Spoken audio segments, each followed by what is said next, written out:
আপোনালোকক মোৰ এই ভিডিঅ'ত স্বাগতম জনাইছোঁ আৰু এই ভিডিঅ'টিত বিশেষকৈ আপোনালোকক যিসকলে ডিব্ৰুগড় বিশ্ববিদ্যালয়ৰ অধীনত যি এন্ট্ৰেন্স টেষ্ট হয় বিশেষকৈ পিজিৰ যিটো এন্ট্ৰেন্স টেষ্ট সেই এন্ট্ৰেন্স টেষ্টৰ বিষয়ে সুধিছিলে DUPGETৰ ওপৰত যে কেতিয়াকৈ আচলতে নটিফিকেশ্যন আহিব আৰু এই গোটেই ডিটেইলছখিনি আচলতে আপোনালোকে যিহেতু সুধিছিলে কমেণ্টত গতিকে মই ভাবিলোঁ আপোনালোকৰ বাবে এই ভিডিঅ'টো বিশেষকৈ DUPGETৰ ওপৰতে বনাওঁ আৰু এন্ট্ৰেন্স টেষ্টৰ সবিশেষ আপোনালোকক ইনফৰ্ম কৰোঁ সো সকলোকে প্ৰথমতে আপোনালোকৰ যিটো DUPGET এক্সাম সেই এক্সামবিলাক কেতিয়াকেনো হয় তাৰ বিষয়ে আপোনালোকক মই যেহেতু ভিডিঅ'টিত জনাম তাৰ আগতে আপোনালোকৰ আচলতে এই পৰীক্ষাটোৰ বিষয়ে অলপ আপোনালোকে জানি লওক প্ৰথম কথাটো হৈছে যেতিয়া DUPGET এক্সাম সাধাৰণতে হ'ব আপোনালোকক নটিফিকেশ্যন আকাৰেটো ইউনিভাৰ্চিটিয়ে জনায় কিন্তু যেহেতু আপোনালোকে আগতীয়াকৈ সুধিছে যে কেতিয়াকৈনো অনুষ্ঠিত হ'ব আৰু কেনেকুৱা ধৰণৰ বস্তুবিলাক সাধাৰণতে আহে DUPGETত সেইবিলাকো আপোনালোকক মই জনাবলৈ চেষ্টা কৰিম সো প্ৰথম কথা হৈছে DUPGETৰ যিটো এক্সাম সেইটো যিটো নটিফিকেশ্যন আচলতে সেই নটিফিকেশ্যনটো আহে মে' মাহত হয়তো আপোনালোকৰ আহি যাব পাৰে মে' জুন এই দুটা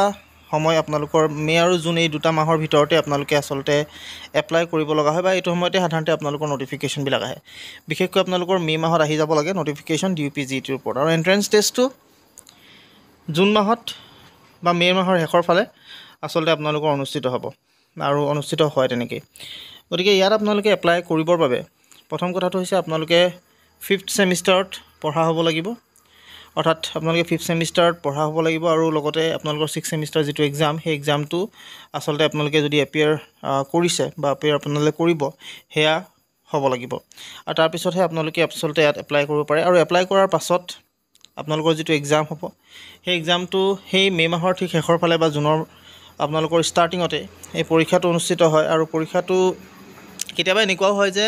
মে' মাহৰ যদি ষ্টাৰ্টিঙত আপোনালোকৰ নটিফিকেশ্যনখন আহে তেতিয়াহ'লে ঠিক আপোনালোকৰ মে' মাহৰ শেষলৈকে কেতিয়াবা এপ্লাই দিয়ে কেতিয়াবা আচলতে বিশেষকৈ আপোনালোকৰ যদি ষ্টাৰ্টিঙত হয় কেতিয়াবা আধা মাহলৈকেও দিয়ে মানে মে' মাহৰ সেই মাজভাগলৈকে দিব পাৰে সো এনেকুৱা ধৰণৰ থাকে গতিকে আপোনালোকৰ যিটো নটিফিকেশ্যন যদি আহে তেতিয়াহ'লেতো অৱগত আপোনালোকক কৰিমেই কিন্তু আপোনালোকক যিহেতু ডিটেইলছখিনি কৈছোঁ আৰু লগতে যিটো এন্ট্ৰেন্স এক্সাম তাৰ কাৰণে প্ৰিপেৰেশ্যননো কৰিব কেনেকৈ প্ৰথম কথা হৈছে আপোনালোকৰ যিটো এন্ট্ৰেন্স এক্সাম তাত যিবিলাক কুৱেশ্যন সাধাৰণতে আহে সেই কুৱেশ্যন আহিব আপোনালোকৰ কোৰ্ছৰ ৰিলেটেডে আপোনালোকৰ আহিব যিখিনি আপোনালোকে ডিগ্ৰীত পাইছিলে বা ডিগ্ৰীত আপোনালোকে পঢ়িছিলে তেনেকুৱা ধৰণৰ কুৱেশ্যনবিলাক আপোনালোকে চাব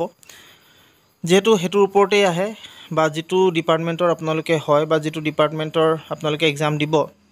বা যিটো ছাবজেক্ট আপোনালোকে তাত মেনশ্যন কৰিব এন্ট্ৰেন্স টেষ্টৰ কাৰণে সেই ছাবজেক্টটোৰ ওপৰতে আপোনালোকৰ যি ডিটেইলছ সেই ডিটেইলছবিলাক আহে আৰু তাৰ বিষয়ে আপোনালোকক কি কেনেকুৱা ধৰণৰ কুৱেশ্যনবিলাক আহে বা কি অলপমান স্পেচিমেন যিবিলাক কুৱেশ্যন পেপাৰ সেই কুৱেশ্যন পেপাৰবিলাক যদিহে মই পাওঁ আপোনালোকক মই দিম যেতিয়া আপোনালোকৰ এই নটিফিকেশ্যনখন আহিব তেতিয়া সো প্ৰথম কথাটো হৈছে আপোনালোকৰ এক্সামটো মে' মাহত অনুষ্ঠিত হ'ব আৰু মে' মাহৰ সময়ত আচলতে এক্সামটো নহয় আচলতে আপোনালোকৰ যিটো নটিফিকেশ্যন এপ্লাই কৰাৰ কাৰণে সো এপ্লাইটো আপোনালোকে মে' মাহত কৰিব পাৰিব আৰু অনলাইন যিহেতু হয় গতিকে আপোনালোকে অনলাইন মাধ্যমতে DUPGETৰ এন্ট্ৰেন্স টেষ্টৰ দিব পাৰিব আৰু লগতে আপোনালোকৰ যিটো এলিজিবিলিটি হিচাপে আপোনালোকক দৰকাৰ হ'ব সেয়া হৈছে 5th ছেমিষ্টাৰত আপোনালোকে পঢ়া হ'ব লাগিব আৰু লগতে 5th ছেমিষ্টাৰৰ উপৰিও যিসকলে হায়াৰ ছেকেণ্ডেৰী কমপ্লিট কৰি থ'ব সেইসকলেও দিব পাৰিব সেইসকলে বিশেষকৈ ইণ্টিগ্ৰেটেড যিবিলাক কোৰ্ছ আছে সেই কোৰ্ছবিলাকৰ কাৰণে এণ্ট্ৰেন্স দিব পাৰিব সো গতিকে দুটা পাৰ্ট আপোনালোকৰ মেনশ্যন হ'ব এটা হৈছে হায়াৰ ছেকেণ্ডেৰী ফাইনেলৰ আৰু লগতে নেক্সট হৈছে আপোনালোকৰ যিসকল বিশেষকৈ 5th ছেমিষ্টাৰত থাকিব 6th ছেমিষ্টাৰ প্ৰিপেৰেশ্যন কৰিব আপোনালোকে সেইসকলৰ কাৰণে বা এক্সাম দিব সেইসকলৰ কাৰণে আৰু এডমিশ্যনবিলাক বিশেষকৈ আপোনালোকৰ এণ্ট্ৰেন্সৰ যেতিয়া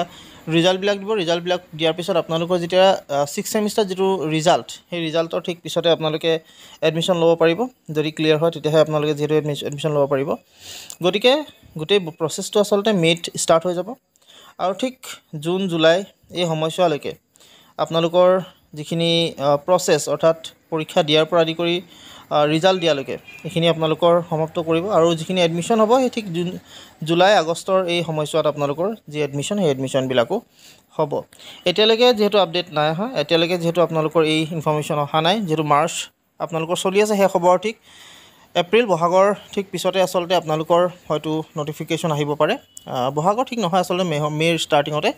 আপোনালোকৰ ন'টিফিকেশ্যন আহিব পাৰে আৰু যদি আহে আপোনালোকক নিশ্চয় অৱগত কৰিম। আজিলৈ আপোনালোকক যিহেতু আপোনালোকে সুধি আছিল, গতিকে এইখিনি কথা অৱগত কৰিলোঁ। ধন্যবাদ।